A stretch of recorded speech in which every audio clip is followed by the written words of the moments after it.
एकाग्र करें, तभी हम और आप कुछ आनंद ले सकेंगे। जो काम करो मन लगा कर करो।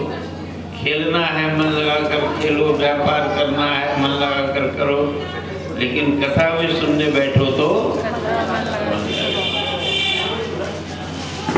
अखंड मंडलाकारं व्याप्तं येन चराचरं तत्पदं दर्शितं येन तस्मै श्री गुरुवे नमः। नमोऽस्त्वनन्ताय सहस्रमूर्तये सहस्रपादाक्षिशिरोरुबाहवे सहस्रनाम्ने पुरुषाय शाश्वते सहस्रकोटियुगधारिणे नमः। नारायणं नमस्कृत्य नरं चैव नरोत्तमं देवीं सरस्वतीं व्यासं ततो जयमुदीरयेत्। लक्ष्मीनाथसमारम्भां नाथयामुनमध्यमां अस्मदाचार्यपर्यन्तां वन्दे गुरुपरम्पराम्। बोलिए कृष्णचंद्र भगवान की जय, बोलिए कृष्णचंद्र भगवान की जय, बोलिए कृष्णचंद्र भगवान की जय। सच्चिदानंद रूपाय विश्वोत्पत्त्यादिहेतवे तापत्रय विनाशाय श्रीकृष्णाय वयं नमः। श्रीकृष्णाय वयं नमः। श्रीकृष्णाय वयं नमः। कोई भी शोर नहीं करो, कोई भी खटपट नहीं करो। तुम लोग खटपट किए तो मैं झटपट कर दूंगा। पूरी चित्त की एकाग्रता बनाना। श्रीमद् भागवत महापुराण की कथा प्रारंभ होगी, परंतु इस समय जो हम आपको सुनाने जा रहे हैं वह श्रीमद् भागवत महापुराण का महात्म है। हम लोग कलयुगी हैं। कोई भी कर्म प्रारंभ करते हैं तो कर्म प्रारंभ करने के पहले ही यह विचार लेते हैं कि इस कर्म के करने के परिणाम स्वरूप हमें क्या प्राप्त होगा। अर्थात बिना फल की आशा में हम कोई कर्म करते ही नहीं। श्रीमद् भागवत महापुराण की कथा श्रवण करेंगे तो इससे हमें क्या मिलेगा, इससे क्या लाभ होगा। यह श्रीमद् भागवत महापुराण का महात्म है। वेदव्यास जी महाराज श्री कृष्ण भगवान को प्रणाम करते हैं। हम लोग भी श्री कृष्ण भगवान को प्रणाम करते हैं, लेकिन क्यों प्रणाम करें? हमारा सिर उनके सामने क्यों झुके? क्या विशेषताएं हैं उनमें?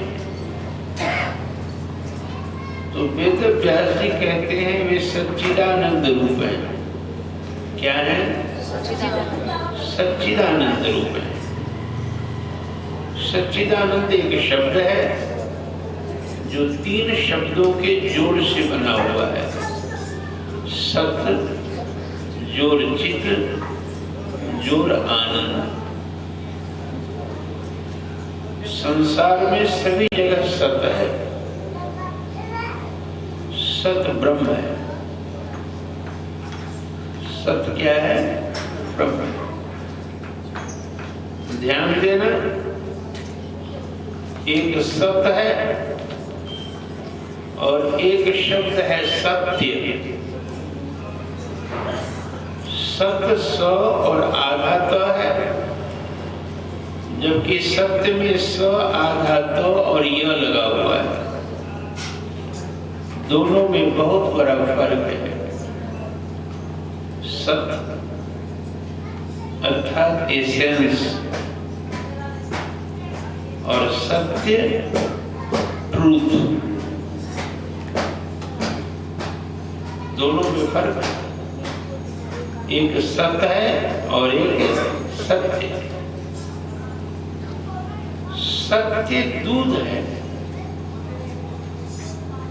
उसे हम देखते हैं, लेकिन उस दूध के अंदर जो मलाई है वह उस दूध का सत्य है, उस दूध ट्रूथ का एसेंस है। यह हमारा शरीर है, यह सत्य है, नाश नहीं होता है इसका, इस शरीर का नाश नहीं होता है। तुम लोगों में कुछ बच्चे यदि फिजिक्स वगैरह पढ़ते होंगे तो उसमें कहा गया है पदार्थ का कभी विनाश नहीं होता, रूपांतरण होता है। पानी है भाप बन जाएगा, पानी है बर्फ बन जाएगा, लेकिन पानी का कभी विनाश नहीं होगा। यह शरीर है हमारा, इसको जला दोगे तो कुछ भी नहीं खत्म होगा। इस शरीर में जो मिट्टी तत्व है वो पृथ्वी में मिल जाएगा, इस शरीर में जो पानी तत्व है वो भाप बन जाएगा, इस शरीर में जो हवा तत्व है वो हवा में मिल जाएगा, आकाश तत्व आकाश में मिलेगा, नाश नहीं होगा। यह शरीर सत्य है और इस शरीर के अंदर जो आत्मा है वह इस शरीर का सत्य है, एसेंस है। तो सत्य सभी जगह है, चेतन में भी है और जड़ में भी। इसलिए हमारा धर्म ग्रंथ, हमारी हिंदू मैथोलॉजी क्या है, कण कण में भगवान, कण कण में जो एक छोटा सा कण है, अणु परमाणु जिसे कहते हो, उसके अंदर भी प्राण है, उसके अंदर भी बहुत सारी गतिविधियां हो रही है, इलेक्ट्रॉन, प्रोटॉन, न्यूट्रॉन सभी नाच रहे हैं और इतनी प्रगति से, उसमें भी प्राण। तो सत्य तो सभी जगह है और चित्त भी सभी जगह है, लेकिन आनंद सभी जगह नहीं है। सुख है, आनंद नहीं है। सुख इसलिए है कि सुख है प्रतिक्षणम ह्रासमानम, सुख प्रतिक्षण घटता है। आज जिस वस्तु को तुमने प्राप्त किया, उस वस्तु को प्राप्त करते समय में जितना सुख मिला वह कल नहीं रहेगा, परसों नहीं रहेगा, खत्म होते होते जीरो बन जाएगा, कुछ नहीं बच जाएगा। जबकि आनंद जो है वह प्रतिक्षण वर्धमानम, आनंद प्रतिक्षण बढ़ रहा है, आनंद कभी घटता नहीं। और सुख का लक्षण है कि सुख प्रतिक्षण प्रतिपल घटता है। अपने में सुख मैरिज किया, वह प्रथम दिन प्रथम मिलन कितना आनंददायक रहा, कितना सुख मिला, धीरे धीरे घटते घटते जीरो। अब तो बस निभा रहे हो, निभाना बाध्यता है, धर्म ने बांध रखा है और समाज ने बांध रखा है कुछ नहीं, खाली। दिल्ली के रजौरी गार्डन में मैं कथा कर रहा था, 15-20 दिन का सत्र था। एक बहुत प्रेमी मेरे थे, उन्होंने कहा स्वामी जी प्रत्येक दिन संडे के दिन मेरे यहाँ ही भोजन आदि का आनंद लें। मैं उस घर में देखा कि बहुत बड़ा ड्राइंग रूम था। आज दीवार पर जो चित्र टंगा हुआ था, दूसरे रविवार को जाके देखता तो दूसरे दीवार पर जो प्लांट्स आदि रखे हुए थे वो इस तरफ तो दूसरे रविवार को दूसरे तरफ। सोफा आदि का भी जगह बदल दिया जाता। उस घर की बड़ी बहू से मैंने कहा एक दिन तुम लोगों को रविवार का मिलता है, आनंद क्यों नहीं लेते? वस्तु वही है, कोई नया तो मंगवाते नहीं। इधर का फोटो उधर टांग देते हो, इधर का गमला उधर कर देते हो, इधर का सोफा उधर कर देते, क्यों करते? तो उस पुत्र वधू ने जवाब दिया, स्वामी जी 7-8 दिन देखते देखते कुछ पुराना सा लगने लगता है, मैं इधर उधर कर देती हूँ तो कुछ नवीन निकलता है। करता है, कर रहे, लेकिन है ही नहीं। तलाश किसका कर रहे हो? जो है ही नहीं उसका तलाश कर रहे हो। इस संसार में सुख है, आनंद नहीं, और एक ही चीज तुम्हारे पास बहुत दिन तक रह जाए तो वही दुख में परिवर्तित हो जाता है। इसलिए तो भाग रहे हो। कहां रुके हो? कहां राजस्थान से भागे? उधर चले गए। मैं किलोमीटर गाड़ी में जाता हूं, वहां न जाने कहां भाग रहे, फिर भी भाग रहे।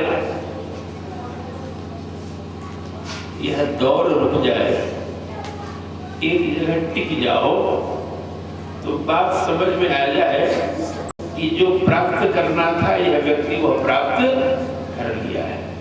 अब इसके जीवन में कुछ प्राप्त करना बाकी नहीं रह गया। लेकिन जब तुम टिक ही नहीं रहे तो मैं कैसे समझ लूं कि जो तुझे प्राप्त करना था वह तुमने प्राप्त कर लिया? है ही नहीं। उस कारवां की तलाश है जो पहले ही है गुजर चुका। उस घर को तुम हो बसा रहे जो पहले ही है गुजर चुका। इसलिए संसार में सत्य तो है, चित्त तो है, परंतु संसार में आनंद नहीं है। श्रीमद् भागवत महापुराण की इस कथा में आप यह श्रवण करेंगे कि सत और चित्त को आनंद से कैसे जोड़ा जाए। यह श्रीमद् भागवत महापुराण का महात्म है। आगे वेद व्यास जी कहते हैं कि 3 प्रकार के कर्म होते हैं। एक निर्माण होता है, एक निर्माण का पालन होता है, और एक निर्माण का संहार होता है। लेकिन इन तीनों में तुम अपने आप को कर्ता नहीं मानना। इन तीनों में तुम अपने आप को कर्ता नहीं मानना। यदि कर्ता मानोगे तो तुम भोक्ता भी हो जाओगे, क्योंकि जो करता है वही भोगता है। और भोगने के लिए 2 ही है, या तो सुख है या दुख। भोगने के लिए 2 ही है, या तो स्वर्ग है या नरक है। लेकिन आनंद नहीं है। आनंद इन दोनों से ऊपर है। स्वर्ग और नरक से, इन दोनों से ऊपर है। तुम धर्म करोगे, तुम पाप करोगे, कोई फर्क नहीं पड़ता है। भागवत महापुराण की कथा में आगे सुनोगे, एक ही जगह से दोनों जन्मता है। ब्रह्मा की छाती से धर्म जन्मता है और ब्रह्मा के पीठ से अधर्म जन्मता है। वह कहाँ पहुंचा? वह समुद्र में पहुंचा, वह पूर्ण में पहुंचा। वह पूर्ण में पहुंचा तो उसके जीवन की सारी अपूर्णता खत्म हो गई। वह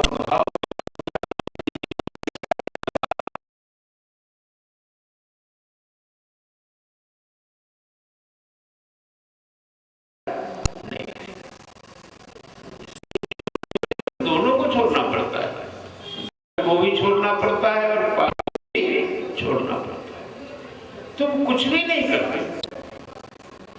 अब मैं इस माइक से बोल रहा हूं, आवाज हॉर्न से तुम्हारे कान में आ रही है, या हॉर्न कहीं कहने लगे मैं बोलता हूं,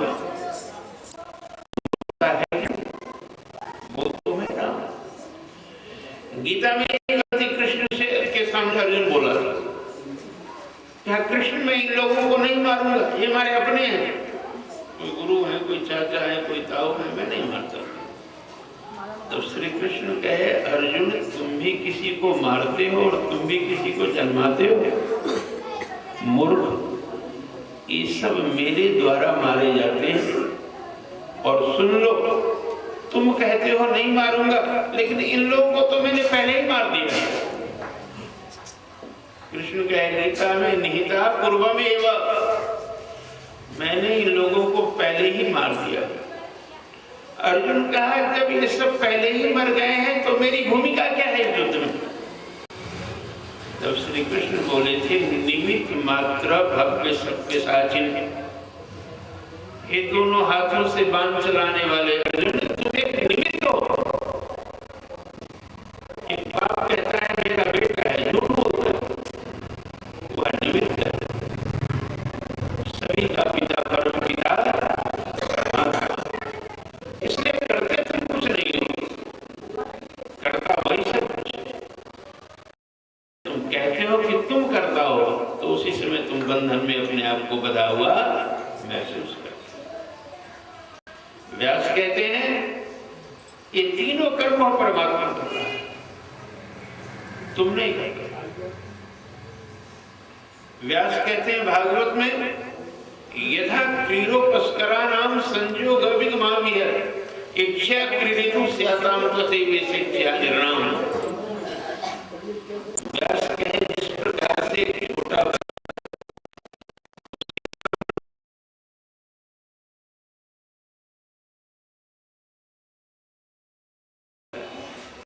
कभी समेट लेता है, कभी तोड़ देता है, वह खिलौना अपने ढंग से हिलने डुलने के लिए भी स्वतंत्र नहीं है। उसी प्रकार से उस परमात्मा रूपी बालक के सामने सभी दृश्यमान प्रपंच खिलौने के समान उसकी इच्छा है, जिस प्रकार से वो हमसे खेले। इसीलिए वो यदि आग में रहकर भी शीतलता अनुभव करना चाहते हो तो, यदि मृत्यु में रहकर भी अमृतत्व का अनुभव करना चाहते हो तो, यदि अभाव में रहकर भी भाव का अनुभव करना चाहते हो तो, यदि अपूर्णता में रहकर भी पूर्णता का अनुभव करना चाहते हो तो एक सूत्र याद रखो, राजी हूं मैं उसी में जिसमें तेरी, राजी हूं मैं उसी में जिसमें तेरी। गीत गाते हो जाहि विधि राखे राम ताहि विधि रहते क्यों नहीं?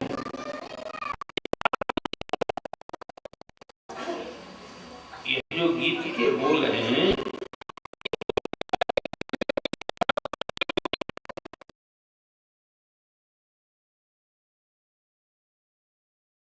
वही करता है, पालन भी वही करता है और संहार भी वही। व्यास कहते हैं कि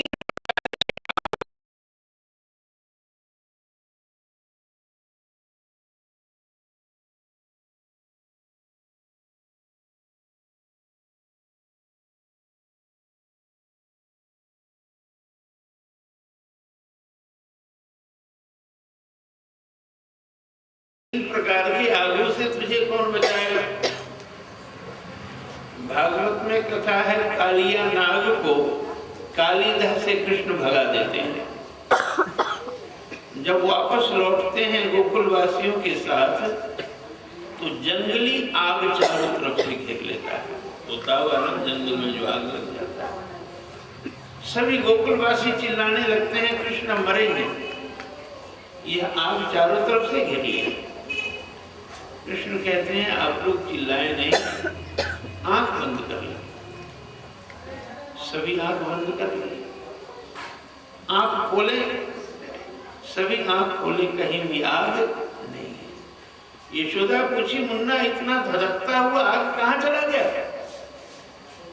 कृष्ण मुस्कुरा रहे थे। बलदेव जी कहा, मैं बताता हूं भैया, सब तो आंख बंद कर लिए थे, मैं एक आंख खोले देख रहा था, कृष्ण बांसुरी के नोक से आगों को समेटा, अंजलि में रखा और पी गया।